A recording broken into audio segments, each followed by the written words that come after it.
Welcome back to another episode. Let's keep going. I step back from the monitor. Displayed on the screen is an ugly cute character, Alpaca Man. Mammal related to the camel. Alpacas have humps. Due to their strangely long necks and charming faces, they have some popularity as an ugly yet cute animal. This is a game called Alpaca Man 2, where you speak to Alpaca Man via a microphone and watch him react. The game exploded in popularity when it was released 10 years ago, but personally, I only find the ugly part of it, the ugly part of ugly cute, to be true. I bought it yesterday, 500 yen used, headset included. I turned to Daru with a menacing glare. Shut it, Haka. I'm no Chuyubu patient. I sweep my hair back and it flash a devilish grin. I am Kurun Kayuma. That's your character's name, right? Oh, Daru, your communication skills are beyond repair. How do you know I go to a ton of offline meets, and I'm always the life of the party? Offline meet, when members of the internet community meet in real life.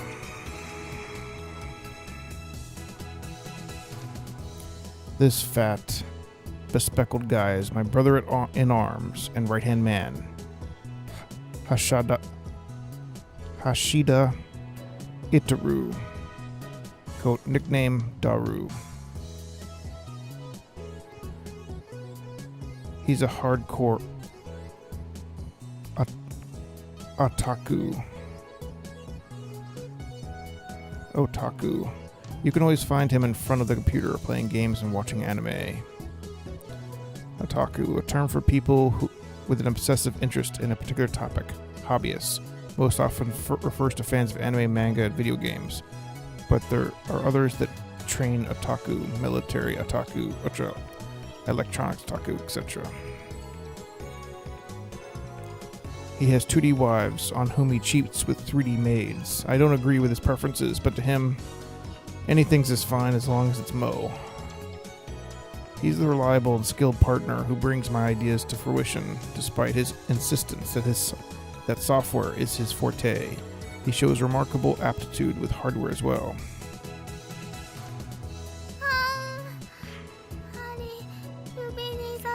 Ow, the needle bit my finger.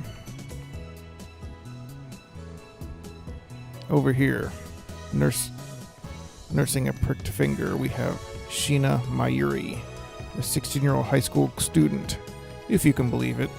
I've known her since we were both small. She's also an otaku, nowhere near Daru's level though. This ditzy girl is in charge of the lab's official costume division for women, and today she's working in costumes at her usual leisurely pace. Why does the future gadget laboratory need costumes for women? It doesn't. The truth is that Mayuri is completely useless. Still, there's no way I would ever kick her out. After all, she was the first to join the future gadget laboratory. I still remember the day Mayuri came to the lab. It was spring. She said to me, Mayushi is Okaren's hostage. I belong here. Well, that was certainly cryptic. But her offer was my salvation, for she was the first to join me on my magnificent quest. She saved me from a solitary life on the run from the organization. I will never forget her kindness. Mayuri doesn't have to be useful. Her being here is enough. So did Alpaca Man say anything? Nope, nothing. The human-faced alpaca inside the monitor was completely unresponsive. So unresponsive you think the game was bugged. Whatever, I give up. Never again will I play this boring game. Damn antisocial alpaca. I curse his name and smack the TV. As soon as I do, the TV makes a sound like it's shorted, and then the screen goes blank. I change the channel. Nothing. Check the power cable. Nothing. Whack it again. Nothing. I guess it's broken. Damn. This crummy TV is on lease from the Braun Tube workshop downstairs. It's probably just old. You made Mr. Alpaca angry. Damn. I'll have to get it repaired later. I turn off the TV and lie down on the couch. I'm fed up with the humidity of Japanese summers. Stare at a conspicuous stain on the ceiling while fanning myself. I close my eyes, and what naturally comes to mind is that impossible scene I saw an hour ago. They're gone. As I left Radicon, everyone vanished before my eyes. I can't explain it. And it wasn't just the people on the street. The people in the stores gone too, and the restaurants gone. Even the cars vanished, drivers and all. And it all happened in the blink of an eye. Suddenly, an empty city spread before me. I could still hear the music from the stores, but the catchy melodies were the only sounds of life remaining. The heat was rising from the asphalt in waves, but I only felt a cold chill down my spine. I just stood there breathless until... What's wrong? Mayuri's voice brought me back to reality. Mayuri hadn't disappeared. She was right there, looking at me with questioning eyes. Everyone disappeared just now, right? Huh? You saw it too, right? Just now, before our very eyes. Panic took hold as the enormity of what I had just happened struck me. Unable to control myself, I grabbed Mayuri by the shoulder and shook her. Did you see it, Mayuri? You saw it, right?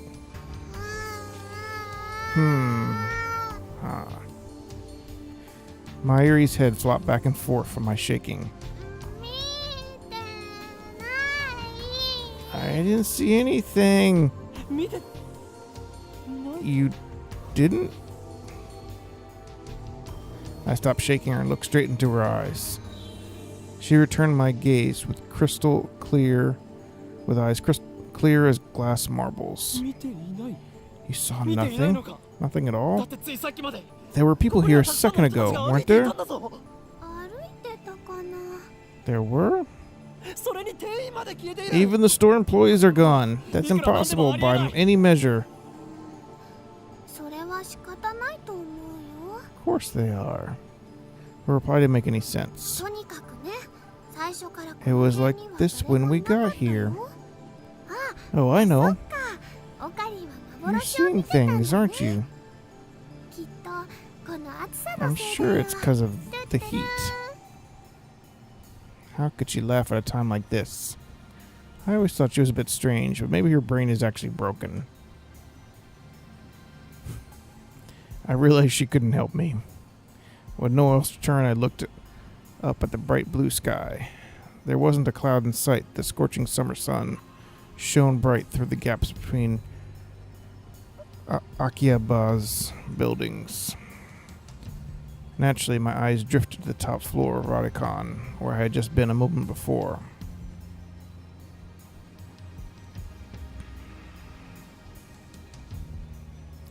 There it was, an enormous machine, like some kind of satellite, embedded in the roof of the building, where, not 5 minutes before, I found Maki's Kurusu, his body in a pool of blood.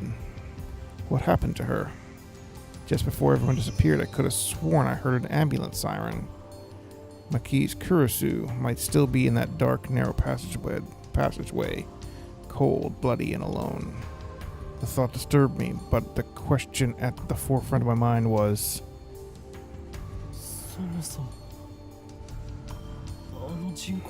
What the hell is that satellite doing there?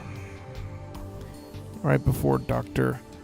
Nakayabashi's presentation, the building shook like a bomb had exploded. The roof door lock had been broken, and beyond it someone had placed a satellite-like machine, shrouded in smoke and glowing dust.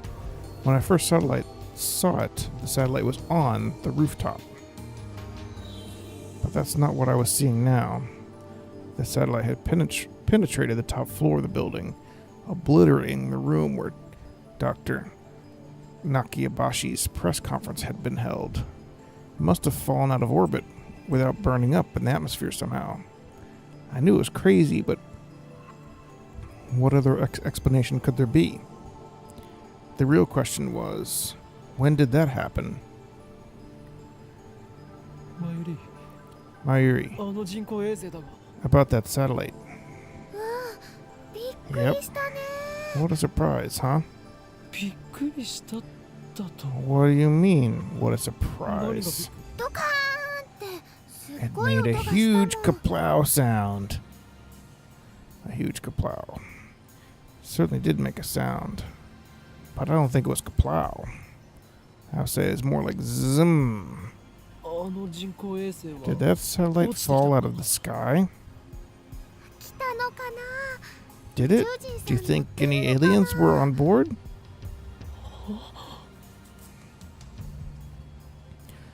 Had I just lost my mind? What I had seen didn't match at all with what Mayuri was saying. Suddenly nothing seemed real. Had I dreamt it all? Hey, you two. Just then a uniformed policeman ran up to us, his expression stern. What do you think you're doing here? This area is off limits. You have to leave. We're sorry.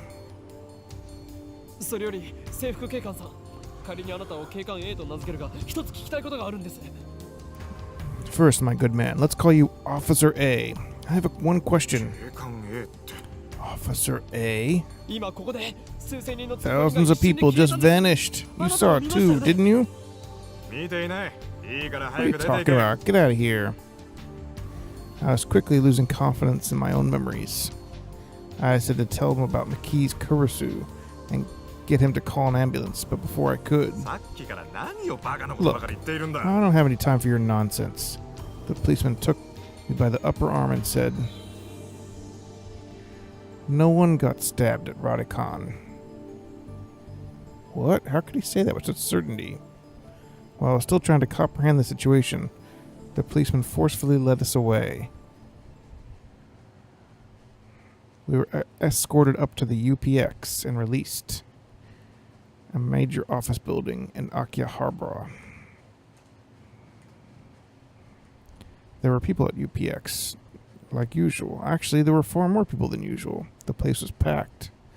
Just as Officer A had said, Churodori had been blockaded by police, so nobody could enter. There was nothing we could do, so we headed back to the lab. And that brings us to the present. I'm baffled. Did the whole hour since the beginning of Nakayabashi's presentation really happen? I checked online for any news. The net is buzzing about by the mysterious machine that crashed into Radicon. All the major stations in Tokyo, even To TV, are running special bulletins about it. A television network based in Tokyo, To TV airs more anime than other commercial networks, making it a favorite among otaku. When a major news story breaks in Tokyo, most stations interrupt regular programming to deliver a special bulletin. To TV is the exception, which has given rise to the joke, if Toti cuts in special bulletin, the apocalypse is nigh. Fortunately, it doesn't look like anyone was hurt. But Chuodori is still closed off. Akihabara station is jammed with reporters and curious onlookers. Nobody's mentioned anything about the disappearance of thousands of people from Akiba's streets, nor Maki's Kurusu's murder. It's all a mystery. A mystery. I see. So that's it. From the sofa, I spring to my feet, a wide grin on my face. Toru and Mayuri turn and stare. This is all an elaborate cover-up by the organization. Their influence has corrupted local law enforcement, which means our entire government may already be under control. My God. But they underestimated me, for I am not so easily played. One day I will expose their deeds and put an end to their reign. Having come to satisfactory conclusion, I take a celebratory bottle of Dr. Pepper, my favorite soda, from the fridge. The lab has no air conditioning. Ice-cold drinks are essential. Elixir intellectualis. A drink fit for a genius. Cola's better. Okarin really loves his Dr. Pepper. I pity the man who knows not the greatness of this beverage.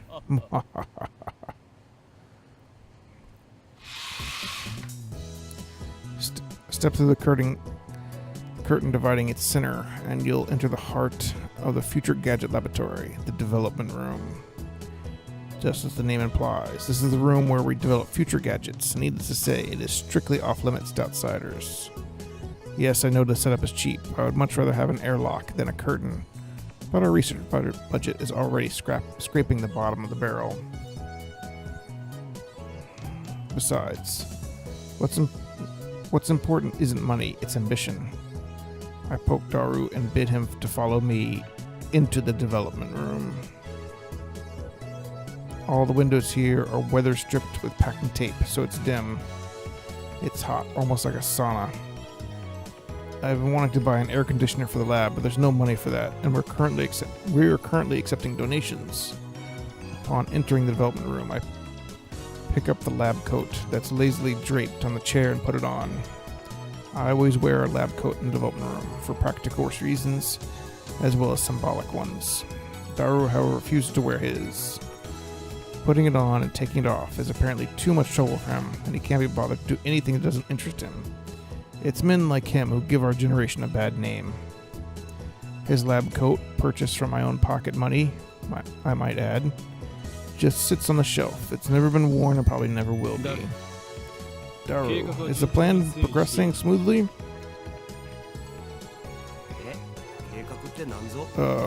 What plan? Daru gives me a blank look. I sigh and turn his attention to the table in the middle of the room. Sitting majestically on the top table is a commercial-grade microwave oven. It's significantly larger than newer home models. A cooking appliance which heats food by bombarding with microwaves, originally called the radar range. The microwave was invented by a radar technician. Accidentally discovered that electromagnetic waves could warm food. Afterward, research continued. Consumer appliance version launched in America in 1947 and emits electromagnetic waves at a frequency of 2.4 gigahertz. This special frequency, known as the ISM band, which is also used by wireless LAN devices. Consumer-grade output is around 500 to 1,000 watts, and the commercial-grade output is about 1,500 to 2,000 watts. The plan, as in the plan, obviously. Obviously, I'm talking about perfecting gadget number 8. Oh, that. How was I supposed to know what you meant? We've known each other for what, 3 years now? We went to high school together, and now we're in the same university. We share an inseparable bond, like prison cellmates. He's only been a lab member for 2 months, though. We were in different classes junior year, and actually, we didn't talk at all. So, 2 years? Details. The point is, we've known each other for a long time. I expect you to keep up with me here. Nope. Awkward silence. Man, all I wanted to do is have one of those cool, cryptic conversations where we talk about plans and preparations and other important sounding stuff. But no one knows what it means except us. Shut down again. So are we any closer to figuring out what's wrong with gadget number 8? Not yet. So far, the Future Gadget Laboratory has completed a total of 8 inventions. As I explained to Alpaca Man, the lab's primary goal is to develop weapons for the war against the Dark Dominion, led by the organization that rules the world from the shadows. At present, we haven't completed any inventions of that sort. On the contrary, we haven't even figured out what we should make. But along the way, we have managed to create some ingenious futurist gadgets as a byproduct of our research. It is a fundamental truth of science that great inventions are often created by accident. In other words, serendipity. The ability to discover something of value when looking for something else. The microwave oven was born through serendipity. Allow me to introduce our glorious future gadgets. Gadget number 1, the bit particle gun. The very first future gadget, a toy ray gun with a TV remote jammed inside. You can change channels by pointing it at the TV and pulling the trigger. However, the only supported button is Channel Plus. No other buttons, like volume, are usable. To turn the TV on, you must manually flip the switch on the TV. It is a reference to the classic Japanese bot anime Mobile Jacket Gundam.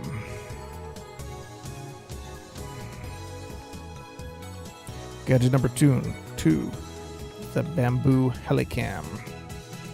A CCD camera mounted to a Bamboy toy helicopter. The camera is attached to the helicopter's fulcrum, allowing it to record aerial footage unpowered.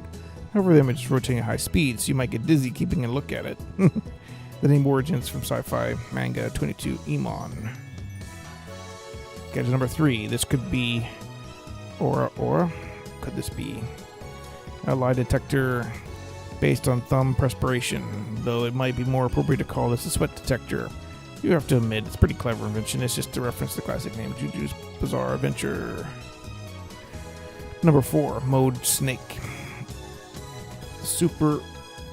An instant super humidifier. Uses electric heating coils to quickly boil a large volume of water. This generates enough steam to fill a room of 12 square meters, so this can only be operated continuously for a few seconds. It looks like a Claymore landmine, which appeals to the military otaku. Its name is a reference to stuff actually a metal Moa solid rising. Once again, I've made a worthless object by Genome. Created by combining a dryer and a vacuum, the dryer is operated by using the exhaust of the vacuum. Okay. The Climb Mule Saber. A red chemical glow stick with a handle attached, allowing one to grip it like a sword, made possible by the Future Gadget Laboratory but also with chemical knowledge. Number 7, Ghost in the Ball. Gadget created by arranging a 12 6-inch CRT monitors in a sphere. Small CMOS cameras are installed in the gaps between the monitors, each connected to the monitors on the opposite side of the sphere. This attempt at a practical optical camouflage is the greatest masterpiece among the completed Future Gadgets, but its sheer size makes it difficult to store. Its name is derived from the sci-fi manga Ghost in the Husk, which has an anime adaptation. They can all be seen on the website Daru Made, so feast your eyes upon the product of a mad science genius. Anyway, our current problem is Future Gadget number 8, the Phone Wave. Name subject change. Phone Wave is a pretty weak name, so I've added subject change to the end until we can come up with something better. For the record, it's Mayuri's idea, not mine. When a future gadget is completed, the three of us discuss what to name it. I prefer names based on mythology, or names with hidden meanings that need extra explanation to understand. Daru thinks my naming style is too ridiculous. He just doesn't have a passion for words like I do. Mayuri can't be bothered to remember difficult names. She said they don't fit inside her head. And so our opinions on gadget names are always split. But I digress. The Phone Wave name subject change is, in short, a remote-controlled microwave. You put food in the microwave before you leave, and then on your way back, call the attached cell phone to start the heating process. Voila, hot food ready upon your arrival. So it's basically a piece of junk. A few days ago, however, we discovered that the Phone Wave's name subject change has a second unintended capability. Our brave, or just possibly dizzy, Mayuri made it her daily routine to heat some frozen chicken by remote control. Long story short, she was defrosting her beloved juicy chicken number 1 as usual when the unexpected happened. The chicken came out more frozen than when she'd put it in. The microwave refroze the chicken. Since Daru and I have been searching for the cause. We tried copying what Mayushi did. We just can't reproduce the freezing phenomenon. And when we tried to freeze a banana, it turned out really weird. I just don't get it. Daru, now looking completely fed up with the heat, starts fanning himself with his shirt.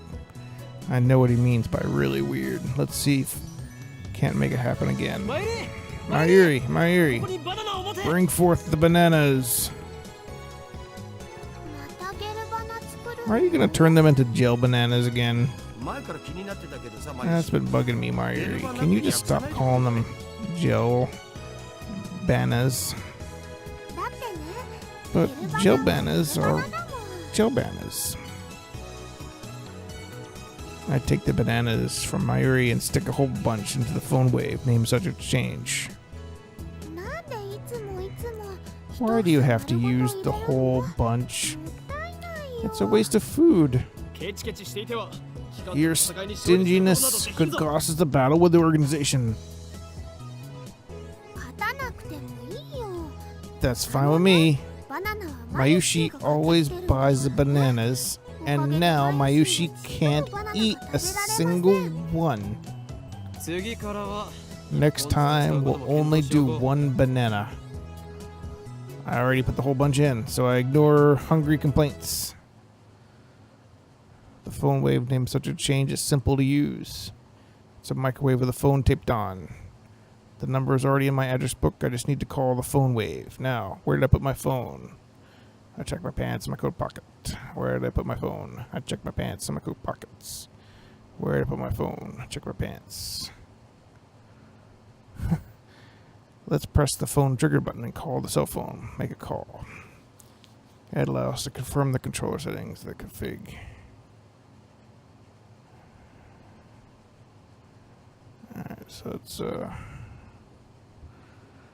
let's actually save the game here.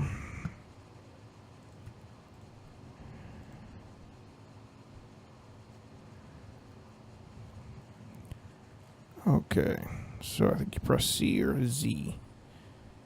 Z or C to bring it up. Open mail. That's it. Memories of another. Outbox. Memories of self. Address book. Chains wallpaper. Get an achievement. Vision production. Phone ringtone.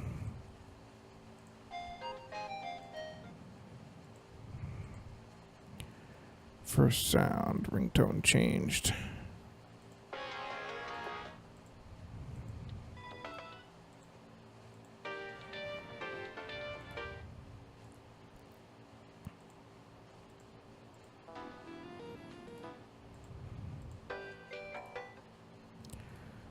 Alright, mail.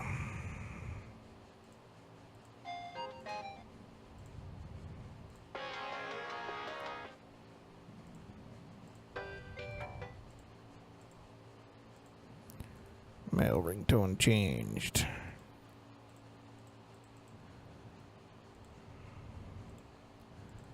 Daru Ferris. Call the phone wave. It's connected. Hello, this is the phone wave. Name, subject to change. This is the voice of Mayushi's guidance, the system Daru programmed to operate the phone wave. Do you hear Mayushi's voice? Be quiet, I'm trying to listen.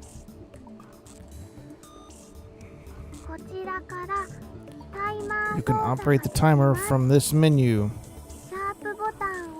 After pushing the pound button, please enter the heating time in seconds. For example, press Pound sign 60 for 1 minute. For 2 minutes, press pound sign 120. Enter command properly will cause the phone wave name to change like a normal microwave. Instead, we're going to deliberately mess up and enter 120 pound. 1 pound. Crap, I messed up. Let's start over. Need to ignore the guidance and enter 120 pound. Crap, I messed up. So I have to do this 10 times messed up to get an achievement. I think that's 4. That should be 5. 6. 7. 8. 9. 10. There we go. Home run level clumsiness. Alright, 1, 2, 0 pound. That should do it. This method was originally a simple mistake on Mayuri's part, but it somehow starts the freezing process. Phone wave name search change comes to life. Turntable begins to rotate. Nice turntable, right?